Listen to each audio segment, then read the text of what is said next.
Halo sobat terkasih dalam Tuhan Yesus Kristus, berjumpa kembali dengan saya di channel ini. Terima kasih buat teman-teman yang selalu setia mendukung perkembangan channel ini dengan cara subscribe, like, komen, dan share. Tuhan memberkati kita.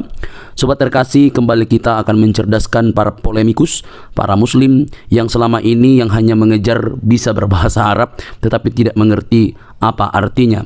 Mereka lebih sibuk untuk tahu bagaimana cara membaca dalam bahasa Arab daripada mengerti makna dan juga asal muasal dan arkeologi daripada imannya. Teman-teman tidak perlu kebaperan begitu ya.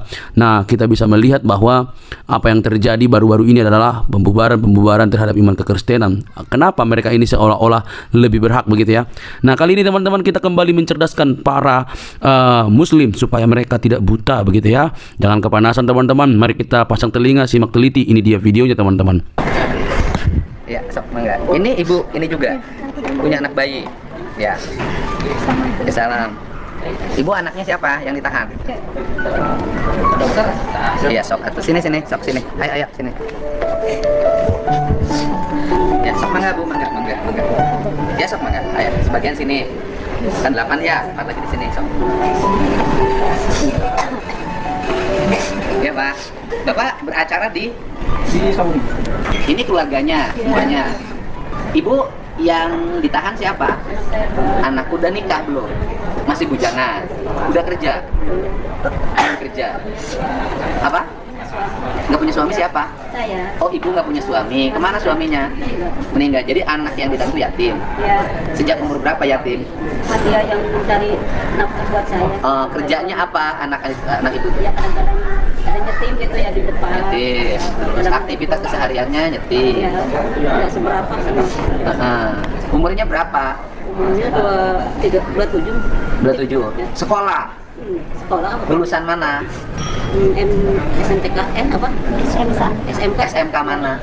Disuruh. Cicuru. Namanya siapa? Cek Maulana. Cek Maulana. Terus waktu kejadian perannya apa? Saya juga kurang tahu, Nggak ada. Jadi di rumah pulang. perannya ibu tidak tahu. Ya. Apa yang dilakukan ibu tidak tahu. Oke. Udah ramai, udah beres, saya malam pulang. Pulangnya malam, tapi tidak cerita apa-apa sama ibu. Ibu? Enggak, kalau saya sih urusan hukumnya tidak punya, kan saya gubernur tidak bisa mengintervensi urusan hukum. Nanti yang urusnya bapak. Tetapi saya sebagai gubernur itu kan berdirinya di atas semua, tidak berdiri di salah satu, gitu loh. Di atas semua, artinya ada peristiwa, ya proses hukumnya berjalan melalui Polres, yaitu silakan, gitu kan. Nah, saya tidak bisa mengintervensi. Tetapi saya sebagai gubernur juga harus melihat sisi sosialnya. Sisi sosialnya, misalnya ibu kehilangan tulang punggung keluarga karena yang biasa ngurus kehidupan ibu sekarang ditahan. Akibatnya priuk nasi ibu berhenti karena yang usahanya tidak ada. Nah, ini kan yang begini kan saya harus membantu dari sisi sosial, meringankan problem keluarga yang ditinggalkan. Hukumnya biar bapak yang beracaranya. Tapi saya mohon sama bapak yang mengharapkan saya itu bapak yang bisa mengeluarkan anak saya. Nggak bisa, kalau saya ngeluarin nggak bisa. Iya. Gubernur nggak bisa mengeluarkan orang dari tahanan. Yang mengeluarkan orang dari tahanan penyidik, gitu loh. Kan ngomongnya harus gitu kalau saya bu. Tapi bapak ya yang mengusahakan. Yang mengusahakannya pengacara, gitu loh, bukan saya. Ibu siapa? Suaminya, Mm-mm. suami saya namanya Sabil. Siapa? Sabil, Sabil, pekerjaannya? pabrik Kerja di pabrik. Pabrik mana? di Aqua. Oh, perusahaan Aqua. Karyawan tetap. Berarti berpotensi berhenti bekerja. Pak, maksudnya kalau suami saya berhenti, anak saya gimana? Makan jajannya gimana, Pak? Terus anak saya juga tiap hari kalau ada motor yang lewat ke rumah, ayah gitu, nanyain dulu, masih 4 tahun. Anaknya 4 tahun. Iya, sama yang gede itu baru kelas 3 MI. Gak tahu anaknya bapaknya kayak gitu. Suka nanya, Bun, ayah teh kemana sih? Kerja, kok pulang-pulang? Iya, lagi dipindahin dulu gitu. Terus kemarin juga tuh anak saya bangun tidur, minta dibikinin agar nanti aku mau makannya sama ayah, katanya. Iya, kalau makannya sama ayah nanti basi gitu. Terus dia dibohongin sama saya, nanti ayah pulangnya sore, dianterin naik mobil. Pas kebetulan ada mobil dobong lewat, Pak. Dia bangun tidur langsung keluar, rambut masih acak-acak gitu ya. Ayah, ternyata tetangga yang lewat. Kamu lihat ayah aku nggak? Ayah aku namanya Sabil, katanya gitu kan. Ya, ayahnya masih di jalan, alhamdulillah. Tetangga juga pada nutupin gitu ya, Pak. Jadi anak saya juga sampai sekarang nggak tahu bapaknya kayak gitu. Bapaknya ya kalau udah seminggu bisa berhenti kan kerjanya. Ya, makanya Kak. Maksudnya kalau suami saya berhenti, anak saya gimana? Saya gimana gitu, sedangkan saya kan dia yang cari nafkah. Ibaratnya saya juga udah gak ada orang tua, saya di situ sama suami saya kan. Ya, Pak Sabil namanya. Sudah ditahannya berapa hari? Pas hari malam Selasa Pak, pas dia mau kerja, terus ternyata udah ada yang nungguin di depan kerjaannya. Kayak gitu. Bismillah, setelah melambung Dia perannya apa? Kan pasti videonya Iya, ada. ada itu yang lagi nurunin itu apa? Salib. Oh. Pas paginya juga biasa aja Pak, kata saya teh. Kan nggak punya kuota ya Pak, kalau di rumah biasa pakai wifi, di kerjaan juga iya. Jadi kalau pulang tuh, dia kalau pulang ke sini memang nggak aktif karena nggak ada kuota, kata saya. Ini udah jam 2:30 nggak pulang-pulang, sampai asar ditelepon nggak pulang-pulang. Pas pulang-pulang teh baru ngomong, itu di bawah rame katanya. Lah kok emang ada apa? Saya aja nggak tahu. Ih emang tanya boleh? Itu ada demo juga katanya gitu. Terus teh dia teh sholat Pak, pergi lagi mau kemana lagi?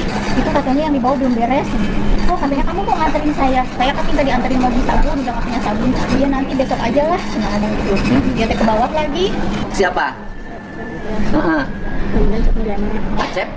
Acep Mulyana. Kerjanya? Serabutan Pak, kalau misalkan ada yang nyuruh kerja ya kerja, kalau misalkan enggak tukang ojek. Oh, ngojek. Ya, anak 4, yang kecil 3 tahun Pak. Anaknya 4, yang kecil umur 3 tahun. Ya. Dia setiap hari kita suka nanyain, "Ma, Babah kemana?" Suka bilangin nggak ada kerja. Oh kerja ya, iya cari uang buat jajan. Oh iya katanya gitu. Yang kedua juga suka nanyain Pak, kadang setiap mau juga, "Ma, Babah kok belum pulang?" Iya kan, nanti kita pulang. Kata saya tanya. Oh iya. Terus jadi setiap hari aja dia suka nanyain Pak. Kadang kan sekarang saya nggak kerja.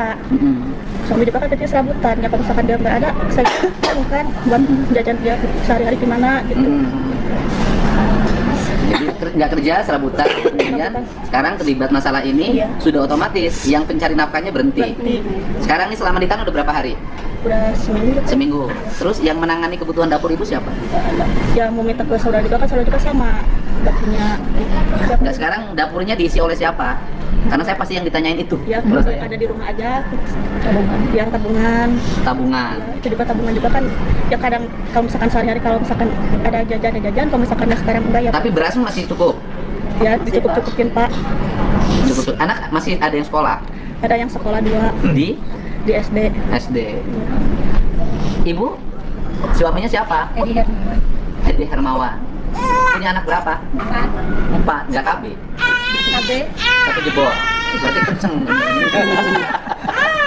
Iya nggak apa-apa. Kerjanya apa suaminya? Di pabrik. Perannya? Ibu ini aja. Sok. Bayinya ajak ke sana. Iya. Ibu siapa yang kena? Suami. Kerjanya apa suaminya? Serabutan. Punya anak berapa? Punya anak? 3. Sama ibu aja anaknya? Nanti nggak kan? Sama orang lain belum tentu. Sama ibu aja sok. Bu. Anaknya 3. Sekolah? Masih sekolah. Di SD. SD mana? SD Tangkil. Oh paling gede kelas 3. Kelas berapa SD? Kelas 6 SD. Tahu nggak perannya? Gak tahu. Nggak tahu. Kalau dengar dari orang, kalau di video kan ada video beredar tuh. Suami ibu sebagai di situ ngapain? Katanya ngerusakin pagar. Merusak pagar. Iya. Suami ibu merusak pagar di video itu. Iya, video. Kalau ibu siapa yang kena? Kalau saya semua warga saya Pak, saya RT. Oh ibu ketua RT-nya. Iya. Tapi bukan ketua RT di ke-RT-an tempat kejadian rumah Ibu Nina itu bukan. Bukan. Oh ibu ketua RT-nya bukan di RT yang rumahnya Ibu Nina. Iya, saya RT di seberangnya Pak, di seberangnya rumah Bu Nina itu. Dan semua ini warga saya Pak yang ininya Oke, yang. sebentar. Jadi ini yang pelaku sekarang ditahan itu bukan warga RT yang di tempat kejadian. Bukan. Bukan warga RT. Jadi bukan warga RT di tempat kejadian, tapi warga RT di RT yang lain di luar tempat kejadian. Berarti bukan tetangganya Bu Nina. Kita tetangga yang paling dekat Pak, seberang jalan. Oh kan ini rumah Bu Nina nih, rumah nih ada jalan di seberangnya itu tetangganya. Cuman RT-nya beda. Cuman RT-nya beda. Dan desa beda. Satu desa beda RT. Beda RT. Ibu barang, nah coba ibu siapa yang kena? Nah, ibu yang kena siapa? Suami. Suami. Punya anak? Satu. Sekolah? Sekolah. Kerja apa suaminya? Serabutan Pak. Serabutan. Sekarang ketika suami ditahan, makan dari mana? Masih ada stokan kemarin beras Stok. dikasih. Kuatnya belum tentu sebulan kan? Iya. Ibu? Saya istri dari Pak Yudiansa, Pak Yudi. Istri Pak Yudi. Yang semalam. Yang terakhir semalam. Iya. Pak Yudi. Pak Yudi. Pekerjaan Pak Yudi apa? Suka ikut jual pakan ke proyek ayam di bawah. Suka aktif di politik nggak? Iya. Oh, politik apa? Pak Yudi? Ketua PAC. PAC Golkar? PDI. Oh, PAC PDI. Pak Yudi, di situ perannya apa? Yang pas itu, yang saya lihat dari video yang waktu ngobrol pertama sama Pak Wedi itu. Oh, yang negosiasi? Iya, yang nego itu. Jadi yang negosiasi itu Pak Yudi? Pak Yudi. Tapi pertamanya kan yang saya tahu nih Pak ya dari rumah tuh. Udah di depan orang udah banyak orang. Katanya, tuh kan biasa panggil ketu gitu ya. Tuh. Ternyata baru habis pulang Jumatan, masuk ke dalam, baju buka gamis, mau tidur sebentar mah. Tuh. Lagi dia, ya, gimana? Sah gitu kan. Tuh banyak orang nih di luar. Sah. Ada itu Hendra itu. Hendra itu siapa? RT Hendra. RT Hendra, terus? Yang itu teh. Teh. Aduh tuh katanya gitu, dia bilang punya yang saya udah saya ke dapur lagi masak, nggak tahu apa yang dibicarakan selanjutnya, nggak tahu. Nah tiba-tiba udah banyak orang tuh pada pergi, hayulah katanya gitu, hayulah orang sekarang lah kata yang bilang gitu. Kehelah tuh kata suami gitu. Ulah ke keding daguan heula kita berempat. Cerita kronologis. Ibu siapa? Ini suami saya yang Risma Nurhati. Umur berapa? 30 tahun. 30 tahun.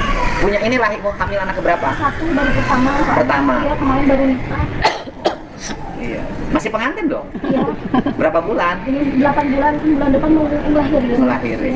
Ya. Saya juga, Bapak gimana nggak ada suami saya bingung. Soalnya saya juga kan mau ngelahirin gitu kayak itu persalinannya gimana kan nggak ada suami saya. Alhamdulillah baik, Abang. Kabar baik. Ya, gimana Neng Tasik? Apa yang mau Anda sampaikan nih? Ada yang mau aku tanyakan, Bang. Apa itu, Neng? Ini loh, saya kan punya teman orang Kristen kan. Terus aku itu mau ikut dia ke gereja. Tapi dia itu ke gerejanya hari Sabtu. Setahu aku kan kalau ke gereja itu hari Minggu. Ke gereja itu nggak harus hari Sabtu, hari Minggu, hari apa saja boleh, Neng. Oh, itu ya. Iya. Mau hari Senin, Selasa, Rabu, Kamis, Jumat, Sabtu, Minggu nggak masalah, sama saja, Neng. Oh, nggak ngaruh sama sekali. Nggak ngaruh, Neng. Kata siapa? Kalau ke gereja hari Sabtu, terus Tuhannya nggak di situ, Tuhannya lagi libur atau bagaimana? Terus kalau ke gereja hari Selasa, Tuhan lagi nyuci baju atau bagaimana? Kan tidak begitu, Neng. Begitu. Bahkan untuk datang ke hadirat Tuhan itu nggak perlu juga harus ke gereja juga. Karena Tuhan itu bukan hanya ada di gereja, dia ada di mana-mana. Tuh, kalau aku tiap naik ke rumah Abang, aku gemeter loh. Jangan gemeter-gemeter, atuh, jangan. Kenalnya? Nggak tahu ya bagaimana. Soalnya kalau aku tiap ngomong mau ke gereja itu, terasa gemetar gitu loh, asli Bang, sumpah. Gemetar. Jadi begini, Neng, apa yang menyebabkan Neng teh mau ke gereja? Emang tidak mendapatkan kedamaian lagi di Islam atau bagaimana? Susah dijelasin Bang, cuma aku yang tahu. Oh begitu. Ya mungkin butuh proses ya, Neng ya. Jadi belajar, nanti panjang lebar, nanti Anda nanti lama-lama mengetahui kebenaran di dalamnya begitu. Ya. Sekarang juga kan aku punya teman yang non muslim juga tuh. Teman-temanku banyak yang ngomong juga kan. Kamu nggak boleh bersama-sama, tapi kan kenyamanan kita kan. Aku nyaman, aku apa gitu kan. Biarpun orang-orang ngomong segala macem tentang jangan dia itu beda sama kita segala macem. Oh jadi mungkin yang Neng maksud ini, Neng ini punya teman cowok Kristen begitu. Ya. Oh terus intinya si cowok ini kalau mau berumah tangga, Neng harus meninggalkan Islamnya begitu. Enggak, bukan dia itu. Gimana? Teman, aku punya teman dekat gitu kan. Iya, maksudnya teman dekat itu cowok apa perempuan atau laki? Cowok. Oh iya, berarti ya sudah ke situ. Terus kemana lagi? Terus. Terus gitu kan, terus kami itu kan misalkan teman gitu, terus banyak teman muslim itu, teman satu pekerjaanku yang ngomong itu kan temanmu itu kan beda agama, kamu jauhin aja dia, kamu kan beda agama sama dia, gak mungkin katanya. jangan bareng-bareng terus. Tuh. Nah, Iya. aku senang sama Bang Edi segala macam itu awal-awalnya dari dia. Kok dia nonton ini terus ya? Coba Oh, aku dianya lihat. nonton saya. Ya. Oh, berarti dia sering ngasih bagiin ke rekomendasi. aku. Ini dia ngasih rekomendasi coba tonton ini gitu. Enggak, aku nanya, kamu nonton apa sih kok seru banget gitu. Oh, nonton ini, mau kamu menonton, coba bagiin aku. Bagiin aku awal-awalnya aku baik-baik aja. Tapi pas lama-kelamaan kan, wih, seru juga ya. Terus pas lihat, oh ya ini bener juga ya. Ini semua bener gitu. Contohnya kasih tahu Neng, apa? Satu contoh. Ya satu contoh modelan yang abang ituin kan, hadisnya ini kan. Dilihat di Al-Quran bener kan ada semua. Walaupun aku cuma Islam KTP gitulah bang, ibaratnya. Iya kan sudah saya bilang Neng, alasan Neng masih Islam karena tidak mengerti agama Islam. Kan sudah saya bilang, kalau Neng mengerti agama Islam, besok pagi bangun tidak dalam keadaan Islam lagi. Itu bukan asal-asal ngomong Neng, itu kata-kata itu muncul dari sebuah peresapan akan agama Islam selama 13 tahun. Nggak asal-asal bicara begitu. Saya sudah pernah bilang, belum ada saya dapati orang Islam yang lebih ngerti agama Islam daripada saya. Coba bawa sini orangnya siapa kalau dia lebih ngerti agama Islam daripada saya. Gitu loh. Oh, aku juga gak tahu. Neng, coba Neng. Neng kan ada, ya walaupun belum pasti ya, tapi kan kita bicara dulu nih. Ada seperti sinyal mau menikah dengan orang Kristen. Betul? Enggak. Kami cuma dekat teman. Oke, baiklah, nggak apa-apa, jangan dipaksakan. Gini, gini Neng. Kalau di dalam agama Islam, Kristen dulu ya, Kristen dulu. Di dalam agama Kristen tidak dibenarkan seorang suami berbuat kasar kepada istrinya. Di dalam agama Kristen itu bahkan dikatakan, hai suami-suami, kasihilah istrimu sebagaimana juga Yesus telah mengasihi jemaat dan telah memberikan nyawanya. Tapi di dalam agama Islam, Neng, saya mau tanya. Tapi nggak ngerti agama Islam ya. Tapi nggak apa-apa lah. Coba Neng, boleh tidak seorang suami mukul istrinya menurut Al-Quran? Kalau istrinya salah ya wajib dipukul. Kalau nggak salah ngapain dipukul? Iya. Kalau dipukul ya kita pukul balik aja. Nah, Kalau kita nggak salah kita pukul balik aja.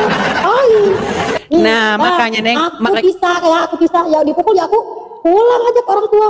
Nah, makanya saya bilang Neng, di dalam ajaran agama Islam memang boleh seorang suami mukul istrinya.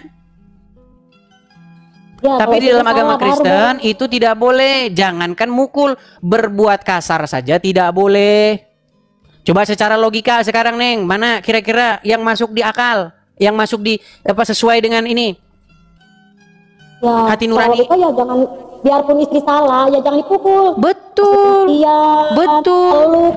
Biar betul sekali karena ajaran Kristen mengatakan apa? Yang jahat itu harus dikalahkan dengan kebaikan, betul? Iya benar. Kita kan perempuan bang. Kalau kita salah nih perempuan, ya harus dianggap benar lah. Karena kan kita itu berhukum. Iya, maksudnya bukan dianggap benar.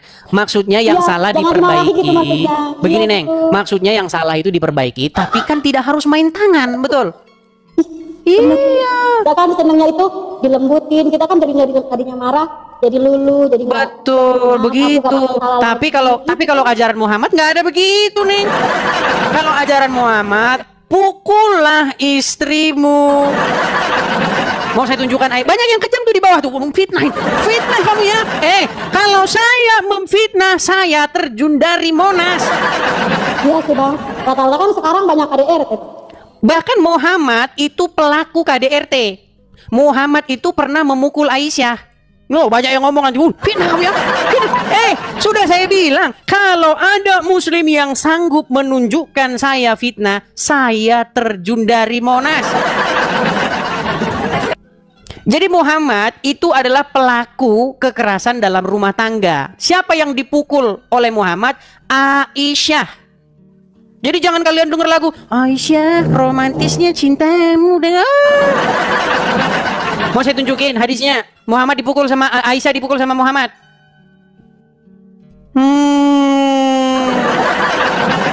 Nih, saya tunjukin dulu ayatnya mengenai pukul istri. Saya tunjukkan. Surat An-Nisa ayat ke 30. Bentar. Sabar ya.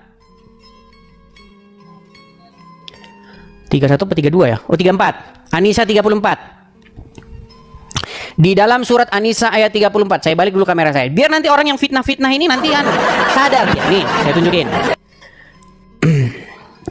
Surat An-Nisa ayat 34 ya. Kelihatan ya? An-Nisa surat yang keempat ayat 34. Perhatikan.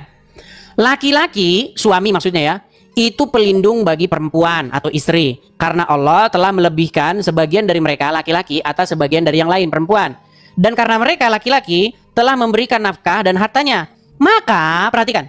Perempuan-perempuan yang saleh adalah mereka yang taat dalam kurung kepada Allah dan menjaga diri mereka ketika suaminya tidak ada. Karena Allah telah menjaga mereka. Perempuan-perempuan yang kamu khawatirkan akan nusyush, hendaklah kamu beri mereka nasihat. Hendaklah kamu beri mereka nasihat kepada mereka. Tinggalkanlah mereka di tempat tidur, maksudnya pisah ranjang. Dan ini kata kalau perlu ini memang muslim ini suka bener mensensor loh mereka ini. Nih, ada tanda kurung nih kalau perlu, ini tanda kurungnya banyak sekali nih, kitab tanda kurung. Nih. Dan pukullah mereka. Ini ada nih. Pukul mereka kalau mereka kalian khawatirkan akan nusyush. Membangkang. Pukul. Nah, sekarang kita tunjuk. Apakah Muhammad pernah memukul Aisyah? Perhatikan. Kalau saya ngomong, itu selalu ada dasarnya. Nih, saya tunjukkan ya. Perhatikan. Nih, nanti banyak orang-orang yang tidak tahu ini nih. Muhammad pernah memukul Aisyah. Saya tunjukkan kepada kalian. Ya. Saya besarin. Di sini kadang orang. Bentar ya nih. Perhatikan. Kemudian Rasulullah katakan, "Anti as-samadul ladzi ra'aitu amami." Apakah engkau ini yang tadi bayangan hitam yang ada di depanku tadi? Jadi setelah pulang dari Baki, Rasulullah mau pulang ke rumah kan ada bayangan hitam mendahului, yaitu Aisyah itu. Kata Aisyah, "Na'am ya." Jadi saya tunjukin riwayat ini. Jadi Muhammad itu pernah jalan malam-malam. Di depan dia ada bayangan. Nah, dikejar bayangan itu sama Muhammad. Karena Muhammad merasa dikuntit atau diikuti oleh bayangan itu. Dikejar bayangan itu kan. Ternyata itu istrinya sendiri. Istrinya lagi nguntit Muhammad. Kemana ini suamiku pergi malam-malam? Dikuntit sama dia. Dikejar sama dia. Nih, dikejar bayangan itu. Perhatikan. Rasulullah tahu beliau ini dikuntit, dibuntuti. Ketika mau pulang duluan Siti Aisyah. Setelah itu Aisyah mengatakan, "Fala haza fi sadri lahzatan auja'atni." Rasulullah kemudian memukul dadaku dengan pukulan yang menyakitiku. Nah, gara-gara dikuntit istrinya, Muhammad mukul istrinya. Contohlah Muhammad kalian itu. Loh, nekat yang nyata. Nah, kita juga kan kalau kita curiga sama suami, kita juga nguntit suami lah, sama. Iya, tetapi kan tidak main pukul-pukul. Bahkan di dalam Al-Quran, Muhammad itu harus mengerahkan Allah, para malaikat, orang-orang beriman untuk menghadapi Aisyah. Loh, mau saya tunjukkan ayatnya? Waduh, kalian ini nekat yang nyata. Nih, saya tunjukkan.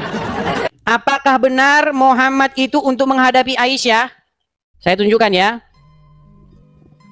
Kita buka surat At-Tahrim. At-Tahrim. Ayat yang keempat. Benarkah Muhammad untuk menghadapi seorang wanita Aisyah? Dua orang wanita sebenarnya, Aisyah dan Hafsah. Dia harus memanggil Allah, para malaikat, orang-orang beriman untuk menghadapi dua orang wanita. Perhatikan. Perhatikan ya. Kita akan tunjukkan. Lihat nih. Ini surat At-Tahrim ayat yang keempat. Jika kamu berdua, maksudnya Hafsah dan Aisyah, bertobat kepada Allah, maka sesungguhnya kamu berdua telah condong.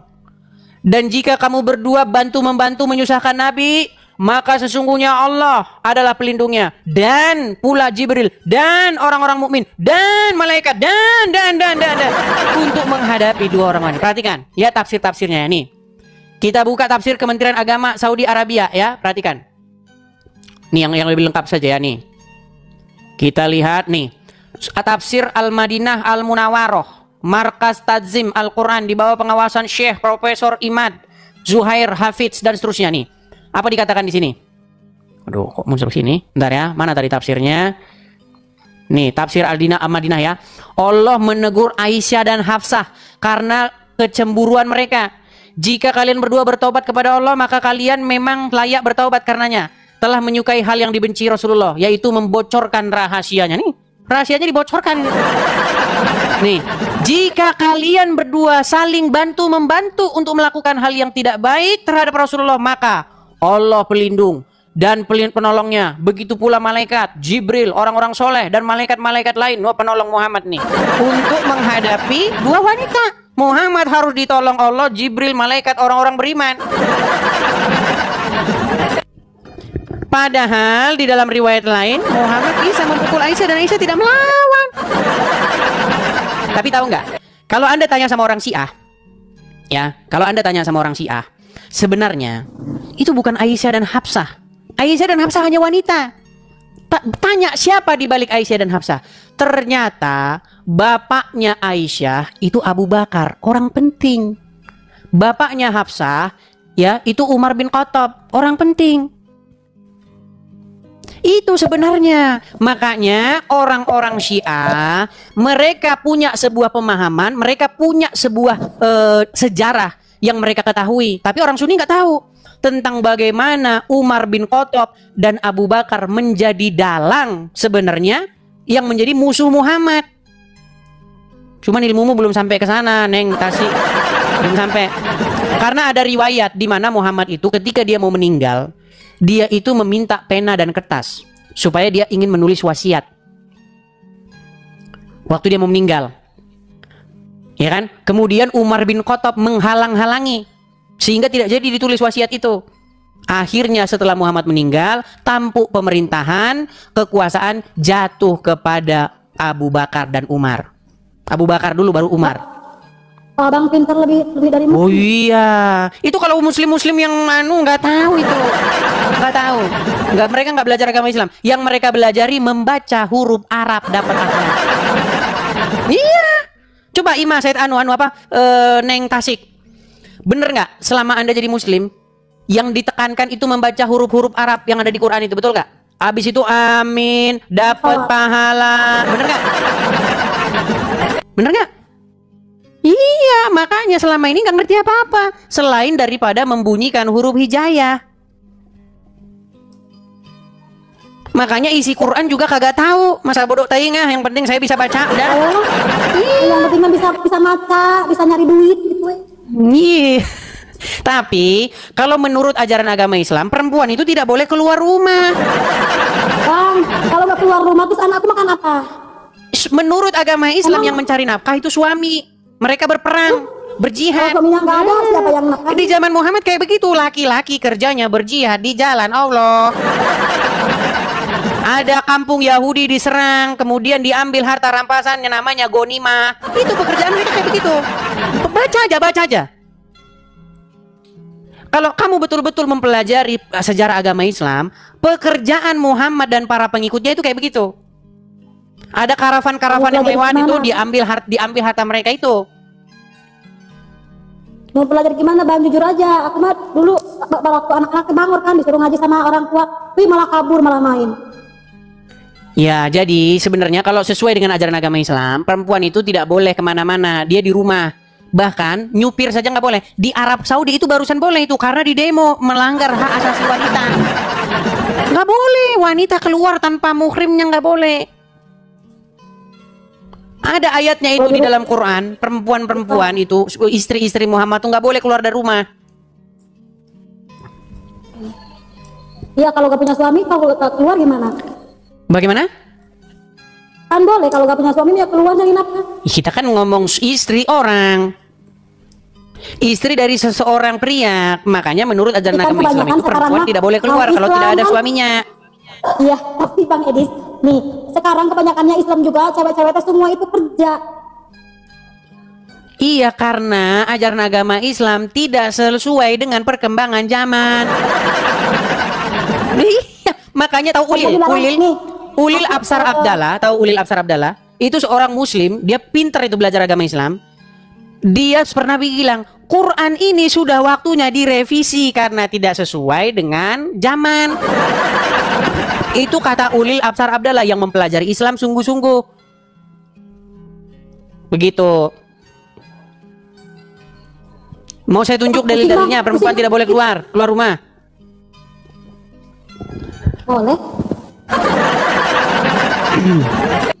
Nih ya, oke sambil ngomong dulu, saya cari ayatnya, coba. Ini kita nunjukin dalil yang tadi. Coba silakan, mau nyampaikan apa Neng Tasik?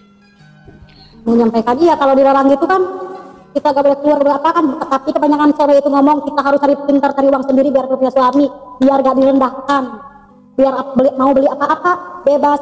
Kalau uang suami kan kita beli ini, wih kamu boros banget ya, itu uang udah habis aja, itu kan kebanyakan gitu kalau suami-suami. Ini curahan hati para istri-istri bang. Makanya istri itu harus pintar cari uang biar mau kita mau apa aja bisa beli, gak perlu takut uang suami habis ditanyain. Nanti ditanyain kan, hei kamu boros amat ya, beli apa aja. Kalau kita kerja kita bisa cari uang sendiri, kita bebas mau beli apa aja, mau main kemana aja kan, bener gak bang?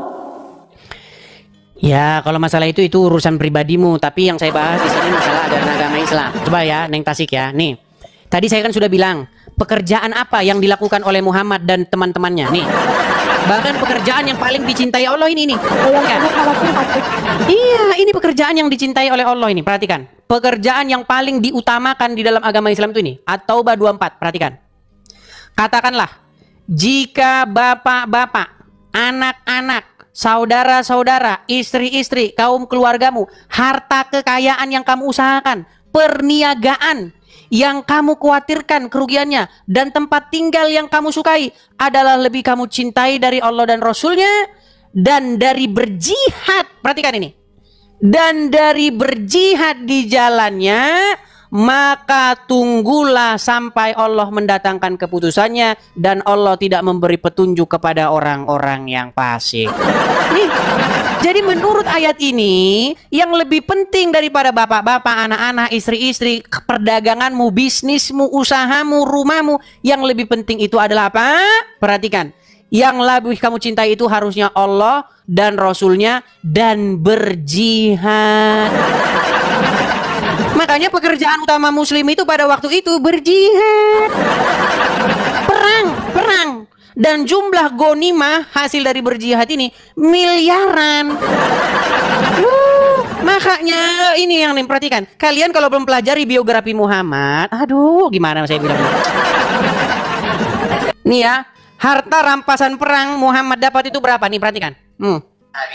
Tak kurang dari 50.000 keping uang dinar. Zaman Nabi ada kertas. Zaman Nabi itu uangnya di dinar. Uang dinar itu satu keping beratnya 4,25 gram. 4,25 gram emas itu kalau sekarang 4 juta sekian. Karena 1 gram sekarang sudah 1 juta sekian. Tapi karena kita udah lama kenal, harga lama aja lah 2 juta aja lah. 50.000 keping kali 2 juta. Kalau di total sekarang rupiah berapa dapat Nabi waktu perang Badar tahun kedua itu? 50.000 keping kali 4,25 gram kita hargai 2 juta. 100 miliar. 100 miliar itu berapa persen untuk Nabi? Wa'lamu annama ghanimtum min syai'in fa inna lillahi khumusahu. Nabi Muhammad mendapat jatah ranta rampasan perang khumus 55, khumus 1/5, 20%. 20 miliar dari perang Badar. Nah,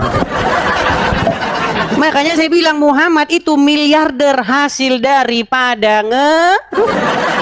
silakan Anda melanjutkannya. Itu hasil daripada menjarah harta rampasan perang. Makanya saya masih heran kenapa Neng Tasik masih nekat mengikuti Muhammad. Iya, kalau Neng, percaya nggak Neng? Kalau Muslim naik ke sini, mereka nggak bisa bantah saya. Mereka bisanya ngamuk, ngancam. Iya, mereka naik ke sini ngamuk, ngancam. Awas kamu ya, awas kamu ya, awas. Mereka bisa begitu. Cuma kalau nonton itu ketawa-ketawa sendiri, kenapa ya? Begitu ya? Tidak ada yang bisa membantah itu, Neng. Gitu. Jadi Muhammad itu hidup dari hasil seperti itu. Mau saya kuatkan lagi ucapan saya dari ustaz yang lain. Gimana? Udah cukup. Cukup. Oke lah, begitu ya Neng ya. Ya, makasih ya Bang. Sama-sama ya. Nanti aku Neng, hari sebentar Sabtu Neng, di ketemu. sana panas kah? Panas. Panas. Emang Oke, kenapa? oke. Kayaknya kan ada lagu itu panas-panas goreng pisang. Asik.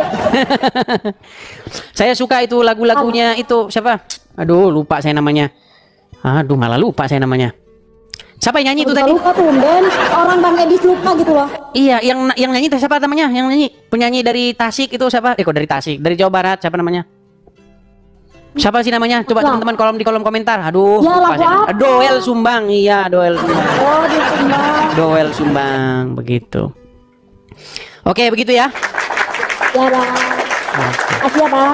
Oke, sama-sama Neng. Saya turunkan ya Neng Nanti ya. mau hari Sabtu mau hari Minggu juga bebas. Bebas Neng, bebas. Oke, gitu Neng ya. Ya. Oke, yuk saya turunkan ya. Yuk, silakan tuh yang muslim-muslim bantah. Apakah kalian berani bantah? Halo. Aduh, nekat yang nyala. Assalamualaikum. Ya, Haji Syafiq, silakan nyalakan kamera Anda. Assalamualaikum. Assalamualaikum. Salam. Dilarang mengucapkan salam kepada non-muslim. Toleransi kan? Haji Syafiq, Betul. bukannya kamu kemarin sudah naik? Iya. Sudah saya tapi ini ajarin, mau sudah saya membahas- kasih dalil-dalilnya. Saya mau bahas yang itu hari yang kejadian di Cidayu itu. Cidayu. Betul. Kamu ini kok nekat mau membahas sesuatu, namanya aja kamu nggak bisa mengucapkannya. Yang salah itu Edis. Itu yang punya Di mana? rumah Sebentar, dia. kejadiannya di mana? Hah? Makanya saya bilang Di teman-teman, Cidahu, kalau Cidahu. nama-namanya udah kayak gini, udah Syafiq apa ini pasti agak begitu.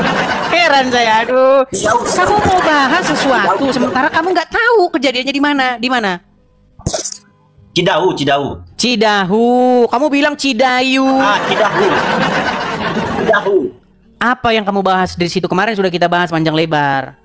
Nah, soalnya kan kawan saya yang tinggal di sana, di wilayah sana, perkampungan sana, itu sebenarnya itu rumah ibu itu dia buat villa. Lalu kenapa dia harus mau merubahnya seperti gereja? Itu tempat salahnya.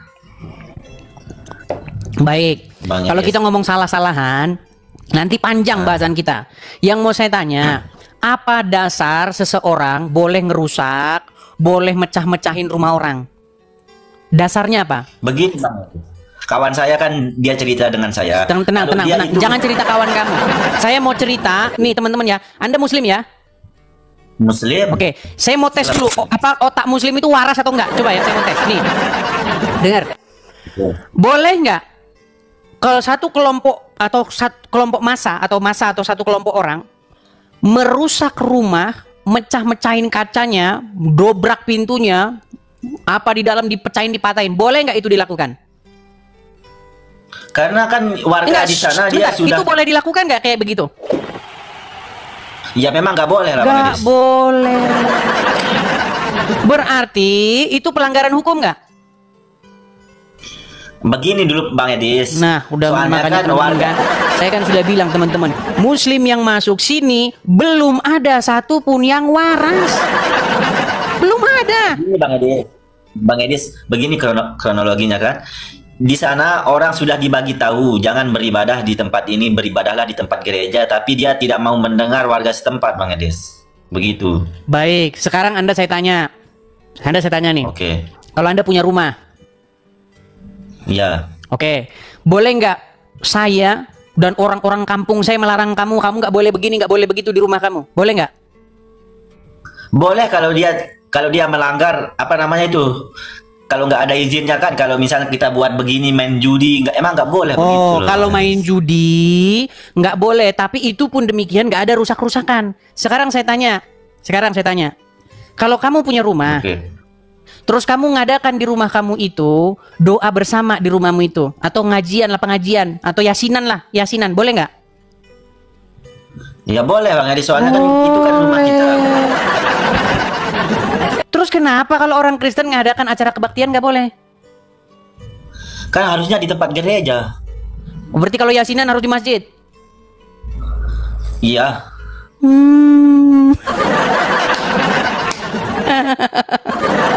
Berarti orang Muslim yang yasinan di rumah itu harus dibubarin. Enggak Harus sih, dipanggil kan itu kan Satpol kita PP itu Muslim tuh kadang-kadang. yasinan di rumah itu bubarin tuh Satpol PP. Harus begitu. Begini Bang Edis, kan kalau yasinan di rumah kadang-kadang kan orang lagi meninggal, Bilang aja gini, meninggal dunia, keluarga. dengar. Bilang aja begini. Intinya banyak kejadian di negeri Konoha itu banyak terjadi orang yang mayoritas berbuat semena-mena kepada yang minoritas. Udah pengalaman saya. Saya kasih contoh. Contoh nih. Oke. Saya tanya abang tinggal di mana nih? Sekarang saya tinggal di Jawa Tengah. Jawa Tengah. Kalau dari logat bicara Anda, kayaknya Anda bukan asli Jawa Tengah. Saya memang bukan asli Jawa Tengah, tapi keluarga saya banyak di sana di Jawa Tengah. Ya, jadi gini bang, banyak terjadi di negeri sendiri ya, orang dari suku A misalnya, dia tinggal di suku B, banyak terjadi seperti itu. Ya. Bang, itu kejadian kayak begitu terus menerus di Indonesia terjadi kayak begitu. Memang nggak tahu apa udah karakternya dari sononya memang udah begitu atau gimana. Kecuali di kota-kota yang agak besar. Kalau di kota-kota yang agak besar, biasanya nggak terjadi seperti itu. Tapi kalau di desa-desa, di kampung-kampung, biasanya kayak begitu. Mentang-mentang minoritas, biasanya diperlakukan diperlakukan semena-mena sama mayoritas. Itu banyak kejadian kayak begitu. Contoh saja pengalaman hidup saya. Ini pengalaman hidup saya ceritain. Nih, saya pernah tinggal di satu tempat, ya kan? Waktu saya masa kecil saya lihat dengan mata kepala saya sendiri. Ini ada seorang dari suku tertentu. Dia buka usaha di situ. Buka warung, ya kan? Kemudian datang di hari-hari puasa itu mau lebaran itu. Ada sekelompok orang preman. Ya kan? Minta jatah THR. Ya kan? Minta THR gitu, maksa. Itu kejadian terus kayak begitu. Itu contoh-contoh bagaimana pelanggaran-pelanggaran hukum yang terus-menerus terjadi di negeri Konoha. Nah, sekarang yang kemarin terjadi, ada satu orang yang kebetulan dia minoritas di situ, minoritas secara agama, bisa jadi juga minoritas secara suku juga bisa, secara etnis juga bisa, kemudian dipersekusi sama orang-orang yang mayoritas. Gara-gara mereka ngadain acara kegiatan keagamaan di situ. Apa salahnya? Sekarang mereka Bang Edis di mana? Itu Anda mau bela-bela lagi kayak gitu. Sekarang kan Bang Edis di Amerika, kok tahu kejadian seperti itu di Indonesia? Terus kalau misalnya presiden ada di Amerika, dia nggak boleh tahu kejadian di Indonesia. Ini Bukan, pola pikirmu Bang Edis, bagaimana sih? Sebentar, saya mau ukur dulu pola pikir kamu. Kalau Pak Presiden ada di Amerika, maka logikamu dia tidak akan tahu kejadian di Indonesia. Itu logikamu, betul? Betul. Nah, makanya saya bilang teman-teman, belum ada muslim yang waras yang naik ke sini. Seandainya dia waras, sudah saya bilang pasti dia tidak jadi Islam lagi. Dari mana logikamu kalau orang di Amerika, maka dia tidak tahu kejadian di Indonesia? Logikamu dari mana? Bang Edis, begini kan, itu kejadian di Cidahu itu kan, Abang Edis nggak tahu persisnya. Soalnya keluarga saya banyak di sana. Dia yang Kamu lebih tidak tahu. di sana? Saya tidak di sana, tapi Berarti keluarga saya logikanya banyak kamu di nggak sana. boleh tahu kejadian di sana kan? Cuman saya Terus kok dibagi kamu sama keluarga saya. Aduh, berat. Begini, Bang Edis, kalau Bang Edis Syafiq, nggak tahu semua intinya kejadian begini di sana. Syafiq. Begini ya. Intinya begini, kejadian di Indonesia itu sudah terus-menerus terjadi. Kaum mayoritas menindas yang minoritas. Itu sudah kejadian terus-menerus, tapi dibiarin terus. Kejadian kayak begitu. Begini, Entah Bang. itu agama, entah Kejadian itu suku, entah itu apa, itu terus-menerus kayak begitu. Soalnya begini Bang Edis, kalau orang Kristen kan dia mau membangun apalah kayak gereja begitu. Kenapa dia tidak mengurus izinnya dulu lebih awal? Itu yang kita permasalahkan sebagai umat Muslim. Baik, ini kita lagi ngomongin ngelantur kemana-mana nih. Dengar ya, dengar. Bang Edis Jadi, bukan ngelantur. bukan, ini kita bukan bicara soal izin pendirian gereja. Pertama ya, kalau soal izin pendirian gereja itu, menurut orang-orang yang cerita kepada saya, itu sulit kalau di lingkungan sekitarnya itu banyak muslimnya. Harus izin sana, izin sini, izin sana, izin sini. Tapi kalau kita mau berpikir secara waras, ngapain harus izin-izin? Orang mau bikin gereja kok izin-izinan? Izin lah Bang Edis, Izin, kan kita- maksud saya kalau izin mau dalam buat apa-apa pengertian. harus Iya, izin. kalau izin secara ini betul. Maksud saya izin sama warga setempat itu gimana ceritanya? Izin nanti biar suatu saat tidak akan terjadi seperti yang sekarang itu. Karena yang umat kita Muslim mau, beringat, kan? Karena umat muslim beringas kan? Begini Bang Edis kan, di sana yang perlu izin karena umat muslim kelakuannya macam belum jadi manusia penuh gitu kan? Betul nggak? Nggak boleh menghina Bang Edis. Lu kok menghina? Kita nggak boleh menghina. Terus kenapa? Kan tadi kan Anda bilang biar tidak terjadi yang kayak begini-begini, berarti Anda mengiyakan bahwa kelakuan orang muslim agak mirip-mirip 11-12 sama itu, betul? Nggak boleh sebut begitu. Cuman ini kan kita bahas yang kita sebut mau seperti itu. Coba sekarang saya tanya, kalau orang ngerusak-rusak rumah orang, mecah-mecahin kaca orang, masuk ke dalam rumahnya, dobrak rumahnya, rusak isi dalam rumahnya, menurut kamu itu kelakuan hewan nggak? Itu lain Bang Edis. Kalau rumah orang secara pribadi begini Bang Edis, kalau kita sebagai umat muslim kan, kalau memang betul-betul itu dia mendirikan gereja, tapi harus diurus sejak kapan umat muslim jadi begitu. polisi kayak begitu? Sejak kapan? Sejak kapan umat muslim jadi polisinya gereja? Kita harus ikuti peraturan lah, peraturan negara. Iya, begitu, peraturan. Kalau misalnya mendirikan hal-hal yang tadi saya jelas-jelas melanggar hukum. Contoh, Anda mendirikan di dalam kampung, misalnya Anda dirikan di situ tempat pembuangan sampah, ya nggak boleh. Ini kan cuma tempat biasa, orang mau mengadakan kegiatan-kegiatan di situ. Yang penting kegiatan itu tidak melanggar hukum. Apakah kegiatan peribadahan itu melanggar hukum? Melanggar hukum nggak orang melakukan kegiatan peribadahan? Misalkan kalau dia buat di sekitar sana, wilayah sana kan belum ada izinnya. Begitulah keluarga saya yang jadi saya. Makanya teman-teman, kalian sudah melihat kan bagaimana botolnya muslim ini sudah mengakar sampai ke mereka udah ngakar, botolnya itu udah ngakar sampai ke dalam itu, ke dalam-dalam. Jadi mau gimana tuh? Kalian sudah lihat kan? Iya. Bang Edis, begini kan, kalau memang betul-betul ada izinnya, kita sebagai orang muslim nggak mungkin mengacau itu. Iya, jadi karena memang umat muslim suka membuat kacau ya. Kan saya sudah bilang kalau memang betul-betul ada izinnya mendirikan gereja. Iya, kalau nggak ada izinnya berarti umat muslim akan membuat kacau, betul? Memang betul, tapi kita kan mau ikut aturan. Karena memang umat muslim sukanya bikin kacau, betul? Bukan Bang, nah, kita mau ikut aturan. Ini gimana ini orang ini? Abang nggak paham Bang Edis. Kita sebagai orang muslim, kalau misalnya Kristen harus bertindak gereja, Anda sebagai muslim haruslah Anda bertindak seperti preman, begitu, betul? Bukan Bang Edis. Nah, bukan lah. Terus gimana? Kenapa tidak ditunjukkan izinnya membuat begini di sana? Iya, karena muslim adalah umat yang dapat berfungsi sebagai polisi, yang dapat berfungsi sebagai satpol PP, betul? Betul? Betul. Makanya saya bilang teman-teman, ketololan muslim sudah mengakar sampai ke dalam tanah. Jadi susah disembuhin, nggak susah. Contohnya kayak ini samping saya ini, gimana? Kalau kita kan sebagai orang muslim, kalau kita sebagai orang muslim mau membangun masjid, kita harus urus dulu izinnya. Baru kita, kalau sudah pemerintah mengeluarkan, dia bilang sah, baru kita. Anda ini masjid. Bicara masjid atau bicara tempat kediaman? Masjid Bang Edis. Kan nggak nyambung lagi kan teman-teman kan? Bang Edis, Syafiq, kita mau sebagai orang muslim. Syafiq, kita ini bukan bicara masjid, bukan bicara gereja. Itu kan yang di kejadian yang di Sukabumi itu villa. Kalau ya, villa dengar dulu, Syafiq. Kamu tahu villa nggak? Tahu villa. Apa villa itu? Begini Bang Edis kan. Sebentar. Apa villa itu apa? Villa macam perumahan lah, villa. Villa itu tempat menginap orang-orang yang biasanya sedang melepaskan penat, orang-orang yang berwisata. Itu villa itu kayak begitu, Pak. Malah itu kan perumahan juga. Kan itu perumahan, tempat orang istirahat. Misalnya kalau orang mau pergi melancong, begitu kan? Sama. Ya sudah, baik. Gini. Kalau muslim punya villa. Oke nih, muslim punya villa. Oke. Nah, kemudian beberapa kelompok-kelompok dari remaja-remaja muslim ke situ. Misal.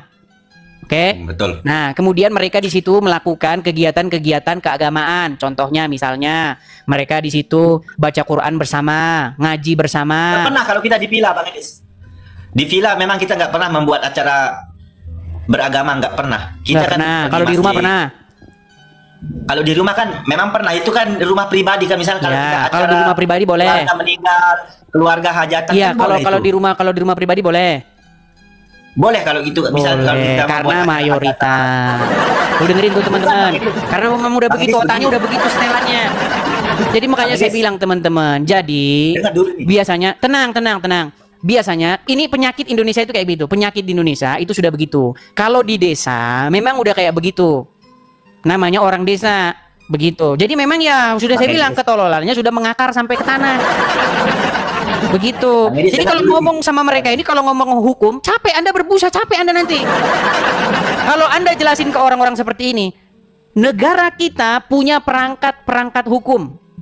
Bagi bangunan yang tidak memiliki izin, bagi orang yang menyalahi peruntukan bangunannya, bagi orang-orang tertentu, jelasin kayak orang ini nggak bisa. Itu yang beranu adalah aparat desa, yang bergerak adalah begini, badan ini. Mereka nggak bisa. Karena memang saya bilang otaknya memang tidak sampai. Bang Edis, begini Bang Edis, kita sebagai orang Muslim takutnya kan itu memang sebuah pila, nanti takut itu pila diubah menjadi gereja tanpa ada izin. Itu yang kita takutkan. Ini betul Bang Edis. Jadi kalau Muslim ada gereja takut, Muslim takut ada gereja. Bukan, soalnya kita takut nggak ada izinnya, dia tidak ada. Ya gimana? Saya sudah ikuti.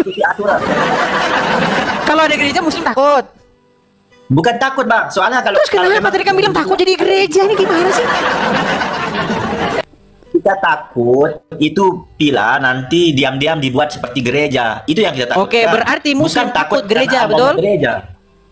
Bukan, kita bukan takut ada gereja, cuman kita takut itu umat Kristen tidak mengikuti aturan. Abang paham? Tidak mengikuti aturan secara sah. Mengikuti aturan gimana maksudnya? Mengikuti aturan, misalnya kalau mau bangun gereja, oke, harus ada aturannya dari pemerintah. Kalau memang betul-betul ada aturannya, kita tidak pernah mengacau umat Kristen, Bang Edis. Itu yang kita permasalahkan. Nanti kita takut. Nah, itu kan sudah saya bilang kan. Pila. Jadi mereka, sekalipun mereka sudah melakukan pengerusakan, sekalipun mereka sudah mematahkan salib dan lain sebagainya, mereka tetap berkata kami tidak. Karena memang sudah saya bilang teman-teman, otak mereka ini memang sudah bodohnya mengalir sampai jauh. Jadi makanya teman-teman, coba sesekali nge-host kayak saya, hadapi orang-orang kaya begini. Bang Edis nggak paham Bang Edis ini. Berarti Bang Edis belum memahami pembicaraan saya Bang Edis kan. Saya itu kan. Tapi coba saya mau tanya dulu. Kita ngomong sama orang yang memang akalnya kurang, teman-teman. Gini. Karena memang orang yang melakukan pengerusakan itu termasuk orang-orang yang akalnya kurang. Tapi nggak apa-apa. Gini, kita ajak dulu ngobrol. Gini. Kita main psikologi dulu. Sebenarnya apa yang terjadi pada keadaan psikologi? Kalau orang punya villa, ya kan? Terus ada orang nginep di situ. Itu kalau kamu ngelihat begitu hatimu tidak senang ya? Maksudnya? Misal kamu punya villa nih. Villa. Terus ada orang nginep di situ ke villamu itu. Orang-orang nginep ke villamu itu. Kira-kira kalau tetanggamu nggak senang, kira-kira menurut kamu gimana? Wajar nggak tetanggamu itu nggak senang? Nggak wajar. Nah, itu ada orang punya villa itu, ada tamunya ke sana, ngadakan acara di villanya itu. Menurut kamu warga kampung itu yang membuat dia nggak senang itu apa? Begini Bang Edis, itu kan kalau orang mau itu kan sudah saya bilang teman-teman. Biasanya teman-teman orang kampung itu, ini pengalaman saya ya. Bahkan kalau teman-teman belajar dari zaman Belanda, kalau orang Belanda itu tahu tuh kampung-kampung itu. Anda belajar dari sumber-sumber Belanda. Apa yang terjadi di kampung-kampung Indonesia? Jadi memang begini, orang kampung itu banyak mereka itu yang pengangguran, nggak seneng ngelihat orang ngelihat orang maju, nggak seneng mereka, nggak seneng. Itu makanya ada penyakit di kampung itu, melihat orang senang dia susah, melihat orang susah dia senang. Jadi sebenarnya yang mau saya tanya sama kamu begini, tenang. Yang mau saya tanya sama kamu begini, apa dasarnya orang-orang itu melakukan pengerusakan, melakukan hal-hal yang sedemikian itu?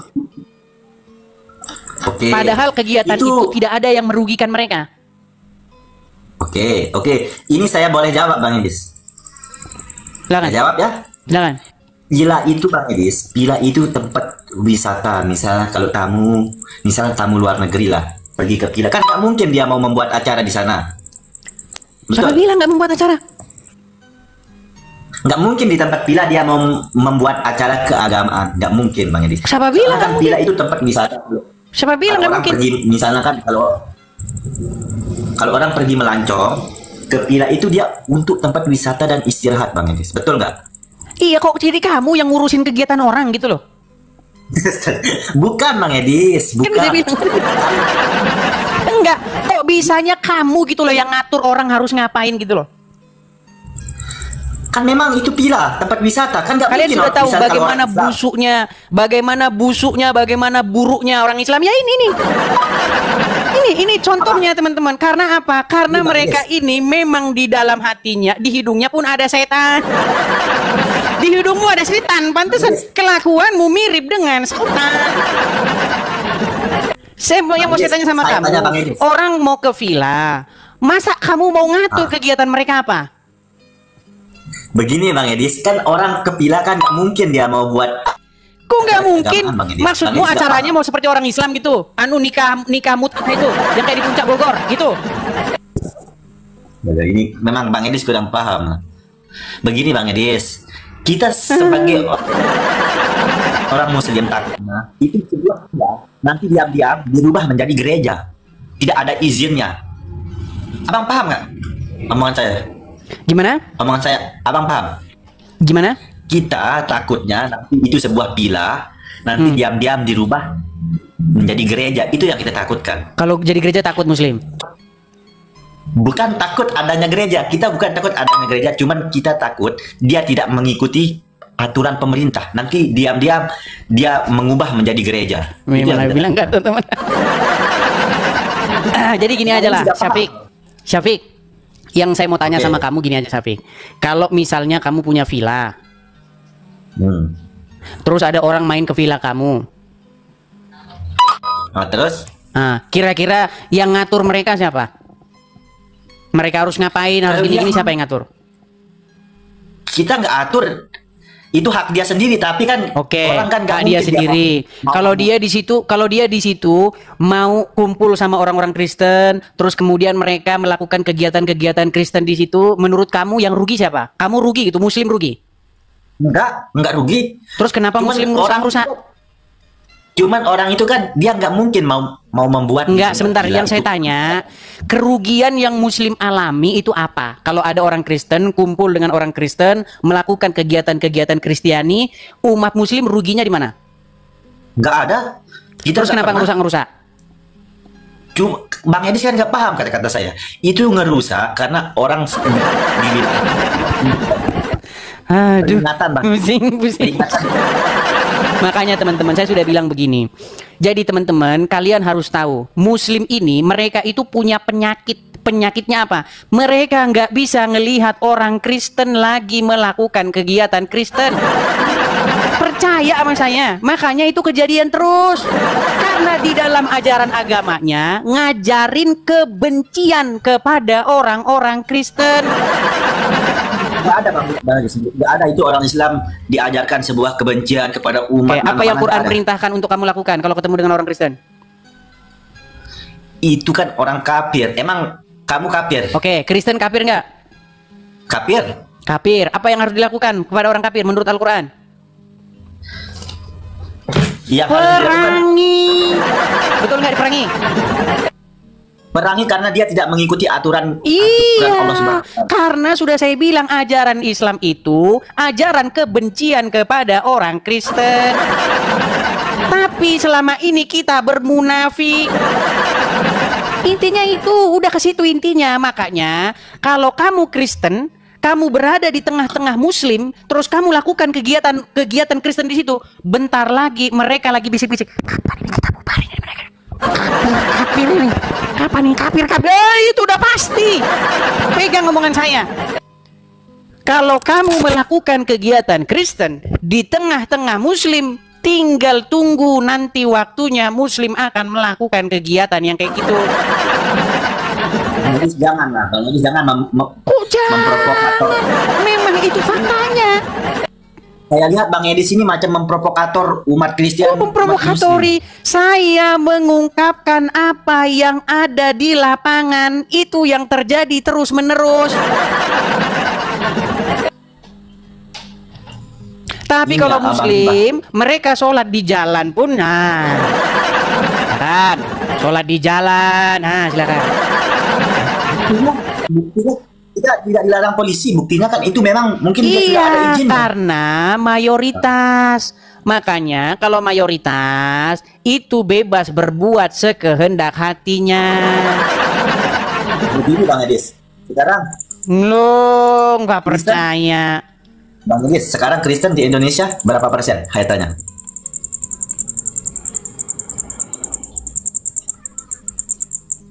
Bang Edis, sekarang Kristen di Indonesia berapa persen?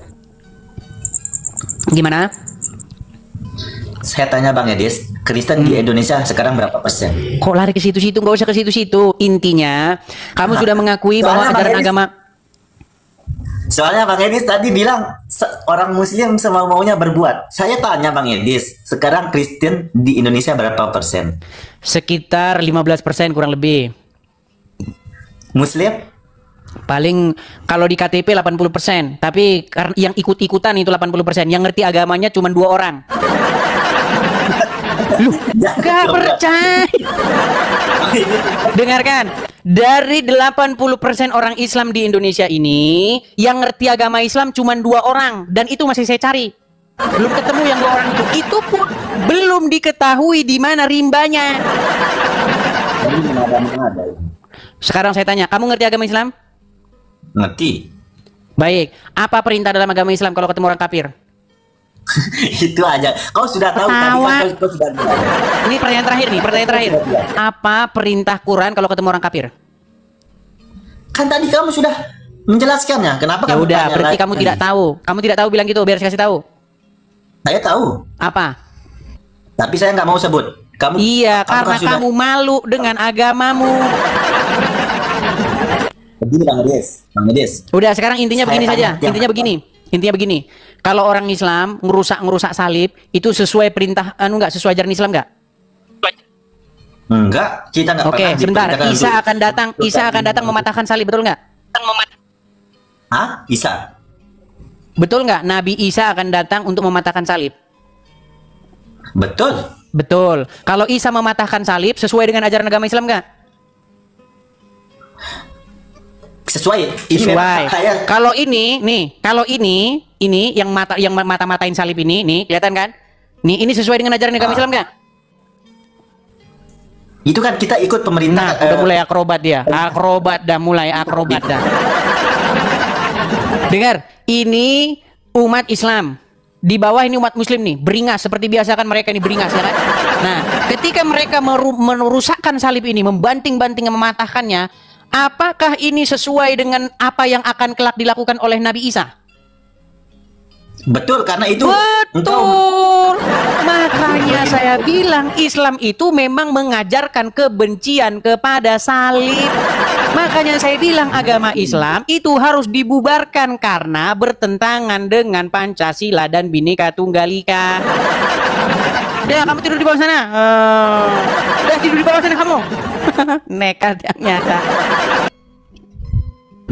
Ahmad Sanusi tadi sudah saya naikkan, ini naik lagi. Ahmad Sanusi.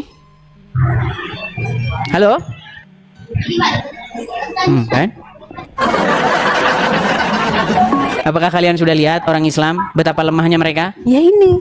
Ngomong saja sudah tidak sanggup. Ahmad Sanusi. Halo, selamat siang. Tunggu pakai baju dulu. Saya pakai baju dulu. Oke lah, baik, nggak apa-apa, kita tunggu. Kita hargai ini dia. Ya. Kalau menyalakan kamera saya hargai.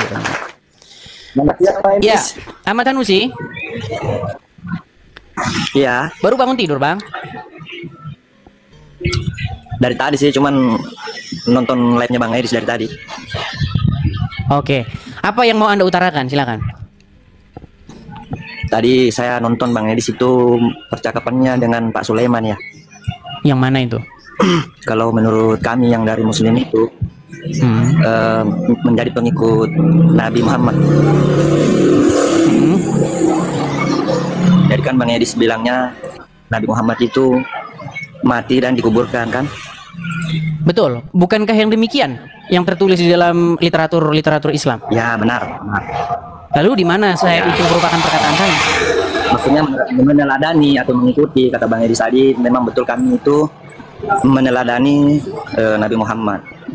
Perkara masuk surganya itu bukan penentu bahwa kami mengikuti seluruh proses yang dilakukan oleh Nabi Muhammad itu menjamin kami masuk ke surga. Kembali lagi kepada Sang Pencipta, yaitu Allah Subhanahu wa Ta'ala. Bukan itu, salah paham Anda. Artinya rahmatnya Allah. Begini, kan di dalam agama Islam standar hidup ya yang berkenan di hadapan Allah itu kan adalah Muhammad, betul? Benar. Oke. Nah, setelah kalian memenuhi standar hidup seperti yang dilakukan oleh Muhammad, maka kalian akan masuk ke dalam hidup yang kekal. Kalau bahasa kitanya itu surga gitu. Tapi bahasa dalam Quran dan Bible itu hidup yang kekal. Benar. Oke, sementara Muhammad apakah dia beroleh hidup yang kekal? Menurut literatur Islam. Beroleh. Mana dalilnya? Orang dia di kuburan kok, gimana? Kalau berbicara dalil, saya bukan ahli dari dalil, Bang. Nah, makanya saya bilang teman-teman, seorang muslim ketika dia bercerita tentang agama Islam, di situ dia mulutnya mengucapkan dusta. Bang, tadi kan Anda saya tanya, Muhammad menurut literatur Islam ada di kuburan, betul? Benar. Lalu dari mana Anda katakan dia hidup? Ada beberapa riwayat sih, Bang, dari beberapa pendapat ulama bahwa ada yang mengatakan bahwa Nabi Muhammad itu mati, dan ada juga beberapa riwayat yang mengatakan bahwa Nabi Muhammad itu tidak mati melainkan diangkat seperti Nabi Isa. Oke, tunjukkan satu literasi di mana Muhammad diangkat. Tunjukkan. Maksudnya literasi yang seperti apa ini, Bang? Tadi kan Anda bilang menurut ini, menurut itu Muhammad diangkat seperti Nabi Isa. Mana ininya? Sumbernya mana? Hadis apa?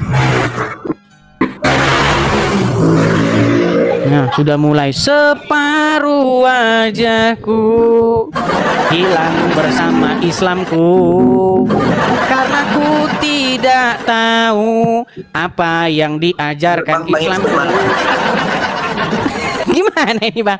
Masa Anda Islam, Anda ngomong tapi nggak tahu yang diomongin apa?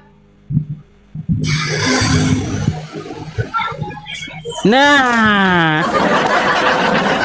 gini loh, gini, intinya itu begini. Bang, jangan separuh-separuh, Bang. Abang sudah malu jadi orang Islam? Enggak, saya tidak malu, saya bangga jadi Islam. Terus kenapa begini-begini? Kenapa begini-begini? Gini loh, nah tuh, di tengah. Gini, saya kasih tahu ya. Kita ini kan hidup tahun 2025, bener nggak? Benar. Kita nggak ketemu Yesus, nggak ketemu Muhammad, bener nggak? Betul? Benar, Bang? Kita tidak ketemu Yesus, kita tidak ketemu Muhammad, benar? Benar. Oke, apa yang kita dengar adalah apa yang diriwayatkan oleh orang-orang yang hidup sejaman dengan Yesus, hidup sejaman dengan Muhammad. Karena saya tidak sehidup sejaman dengan Yesus, maka keterangan tentang Yesus saya dapatkan dari murid-murid, para saksi mata. Anda tidak sehidup sejaman dengan Muhammad, lalu Anda tahu Muhammad dari mana? Dari para sahabat, dari para saksi mata, betul? Benar. Oke. Apa yang dikatakan para saksi mata tentang Yesus? Yesus disalibkan, kemudian dimakamkan selama 3 hari, kemudian bangkit dia dari matinya itu, dia bangkit. Dia mengalahkan kematiannya itu dengan cara bangkit. Dan dia mengatakan kepada murid-muridnya, ya, bahwa semua yang dikatakan dia selama ini itu terbukti. Inilah yang kukatakan kepada kamu, bahwa anak manusia harus diserahkan, kemudian mati dan bangkit pada hari yang ketiga. Yesus membuktikan omongannya benar. Nah, perkataan murid-murid itulah yang menjadi kekuatan bagi kami. Supaya apa? Supaya kami pun nanti beroleh hidup yang kekal, seperti bagaimana Yesus pun beroleh hidup yang kekal, mengalahkan maut. Sekarang pertanyaan saya, di dalam agama Islam, menurut keterangan para saksi mata, Muhammad ada di mana? Ada di alam kubur. Kuburan. Maka, apakah kalian mempunyai pengharapan tentang surga yang diomongin Muhammad itu, sementara Muhammadnya sendiri ada di kuburan?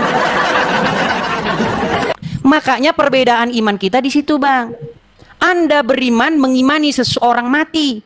Anda mengimani mengikuti ajaran orang mati. Makanya saya bilang, orang Kristen dituntun oleh firman yang hidup, orang Islam dituntun mayat dalam kuburan. Nabi Muhammad kan manusia nggak bisa juga. ngomong kan? Makanya Bang, saya cuma Muhammad pesan itu gini. manusia juga, Bang.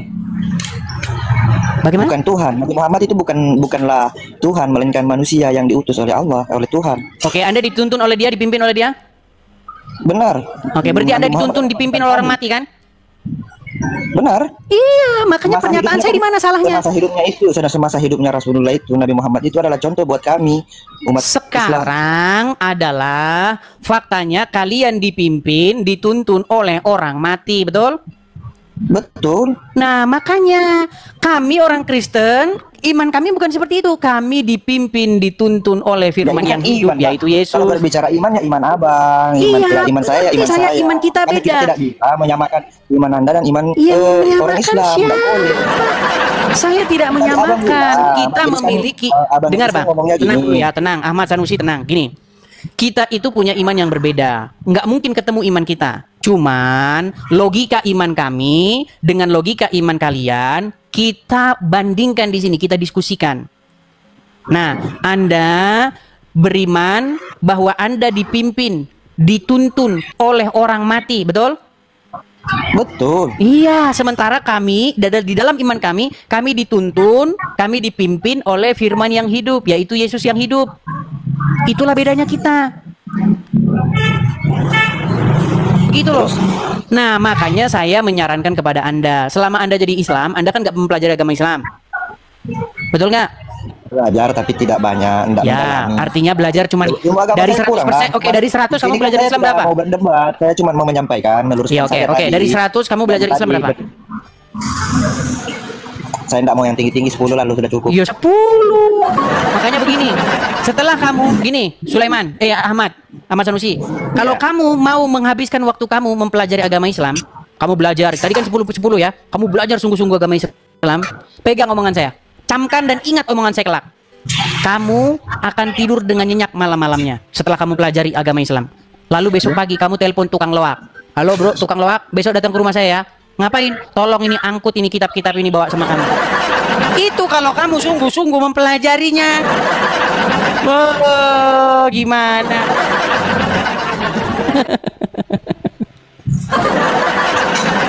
Oke lah, Mas Sanusi, saya nanti tidak mau lagi menerima inbox dari saudara-saudaramu bilang begini. Kamu beraninya sama yang awam-awam saja. Benar, saya awam bang.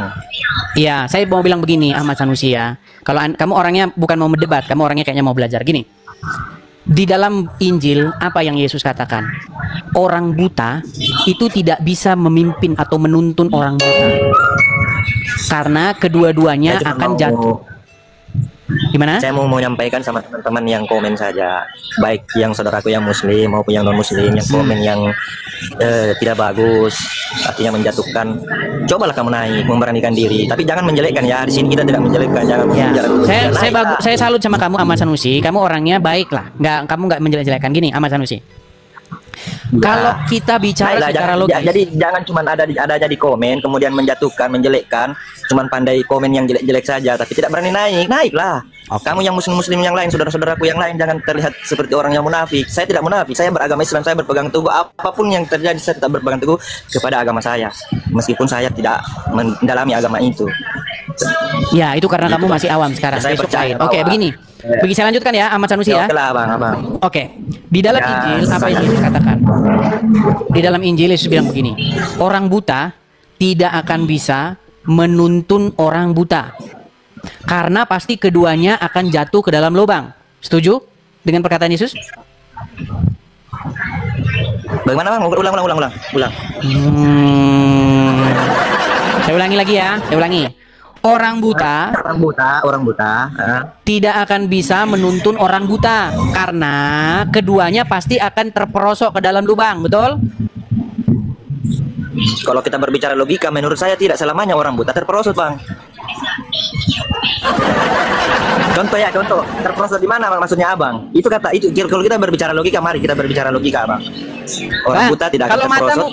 Kalau matamu ditutup, terus kau jalan di jalan raya, kau masuk jurang nggak, masuk lubang nggak, kira-kira? Belum tentu. Belum tentu. Ya udah, Anda ngobrolnya sesama level Anda dulu ya. Oke? Iya. Oke ya. Dan saya mengingatkan kepada statementnya abangnya di situ yang bilang yang mana itu? Yang mana? Jatuh. Saya bantah, tidak selamanya bang. Orang buta itu jatuh. Artinya kita tidak boleh membedakan orang yang buta dengan orang yang normal. Terkadang orang yang buta itu buta matanya tapi bersih hatinya. Orang yang bersih hatinya bang akan diselamatkan oleh Tuhan. Ini kita tidak ngomong hati, Ahmad Sanusi. Kita ngomong mengenai apakah orang buta, kalau menuntun orang buta itu sesuatu yang secara logika itu benar atau enggak? Oke lah, Anda dibawa dulu. Lagi kalau ngomong sama orang begini, ada-ada saja.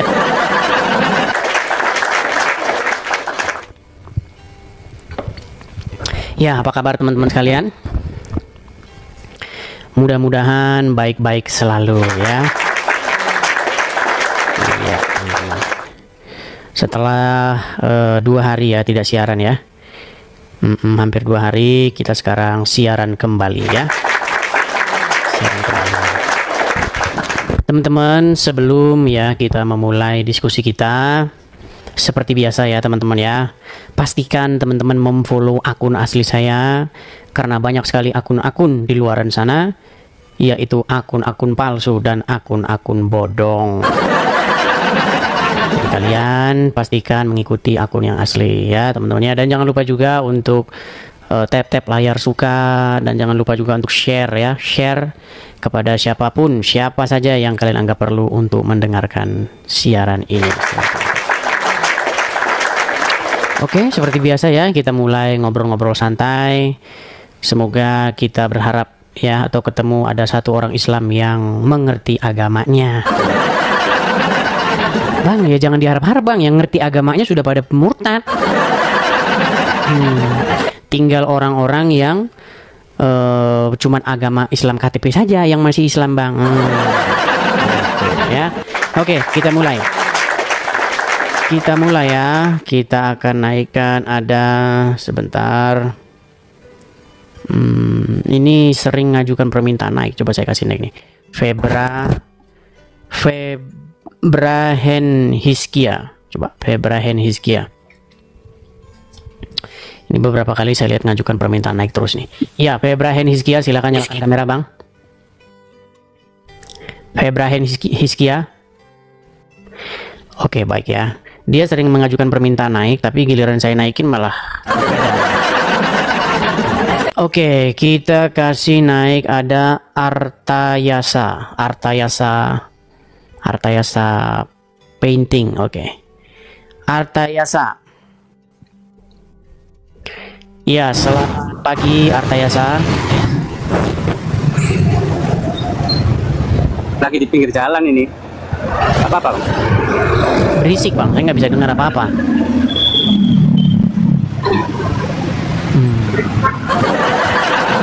Oke ya, kita kasih turun dulu. Teman-teman, pastikan kalau Anda naik ke sini, Anda jangan seperti orang desa yang kena sorotan. Tahu kan?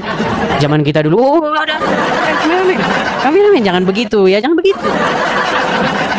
Sungguh Anda nekat yang nyata ya. Yuk silakan naik sini, naik biasa-biasa saja. Ini kita kayak hidup tahun 80-an, kayak nggak pernah ngeliat sorotan. Herman saya dengan kalian, sungguh menghermankan kalian ya. Ayo silakan. Kita kasih naik, ada Eddie Charge. Oke, kita kasih naik, ada Eddie Charge ya. Oh, turun ke bawah dia. Sebentar, kita lihat apakah masih ada tadi di sini. Tidak ada. Octavio. Oke, kita kasih Octavio. Baik teman-teman yang terkasih dalam Tuhan Yesus, satu kebanggaan bagi kita untuk selalu menyampaikan fakta kebenaran di dalam dialog lintas iman atau dialog lintas agama atau perdebatan perdiskusian yang bisa tersaji di media baik di TikTok, baik di YouTube dan lain sebagainya. Dan tetap dukung untuk semua apologetik Kristen supaya tetap berkiprah, bersemangat di dalam menyampaikan kebenaran, bahkan memberikan sebuah argumentasi perlawanan terhadap iman orang-orang yang selama ini begitu sibuk membahas kekristenan, begitu ya. Jadi dukung. Kalau misalnya kayak Bang Edis meminta support dari teman-teman, sudah ada selalu disampaikan di dalam setiap dialognya, dukung. Karena itu penting untuk kita doakan dan dukung supaya penyampaian-penyampaian tentang kebenaran itu semakin baik lah ya, semakin nyaman, semakin bisa dikerjakan dengan baik. Oke teman-teman, satu kesukaan dan kebanggaan bagi kita bahwa kita diberi hak jawab teman-teman untuk memberi pertanggungjawaban terhadap iman kita yang disalahpahami oleh banyak orang, khususnya agama yang baru lahir di abad ke-7, abad ke-6, ke-7, yang notabene itu tidak mengenal lagi siapa itu Yesus Kristus yang sudah final dan sudah menjadi Tuhan tanpa sebenarnya mereka pun ada. Tidak perlu mereka tetap jadi Tuhan, begitu ya. Itu agak keras gitu ya. Agama yang baru lahir di abad ke-6 dan ke-7 yang menganggap dirinya sempurna, paling sempurna gitu ya. Ya. Semua agama sih mengklaim bahwa dirinya sempurna sih. Tidak ada agama yang mengatakan kami nggak sempurna. Semua agama itu pasti mengklaim dirinya sempurna. Ya, tidak ada agama-agama tertentu mereka paling sempurna, nggak ada itu. Kalau ada begitu sudah berbeda cerita itu. Jadi semua agama itu bisa mengklaim diri sempurna. Nah, tapi kenapa orang Kristen tidak mengklaim agamanya sempurna? Itu menjadi pertanyaan menarik kan. Kenapa orang Kristen itu tidak mengklaim agamanya sempurna? Karena orang Kristen itu tidak mengejar agama. Orang Kristen itu tidak mengejar agama, dan Yesus Kristus tidak datang untuk membuat agama. Itu yang penting Anda tahu. Yesus Kristus itu datang bukan untuk mendirikan agama, bukan untuk mengajarkan agama, bukan. Tapi dia datang untuk keselamatan, untuk keselamatan umat manusia berdosa. Kalau Yesus datang untuk sekedar beragama, yang apa yang dia mendirikan agama Kristen? Dia kan dari golongan Yahudi, suku Yahudi, orang Yahudi, bahkan dia mengikuti tradisi Yahudi. Ya harusnya dia menegakkan Yahudi dong, ya kan? Jadi untuk apa dia mendirikan agama gitu ya? Nah teman-teman yang terkasih, sampai di sini semoga kalian bisa mengerti bahwa kekristenan itu bukan soal agama, tapi soal keyakinan atau iman yang dinyatakan secara mutlak di dalam diri Yesus Kristus sebagai Tuhan dan Juru Selamat pribadi. Jadi Kristen itu pengikut Kristus. Ya, pengikut Kristus itu berarti belajar dari Kristus, hidup oleh karena perkataan Kristus. Jadi harus hidupnya itu sesuai dengan apa yang dikatakan oleh Kristus.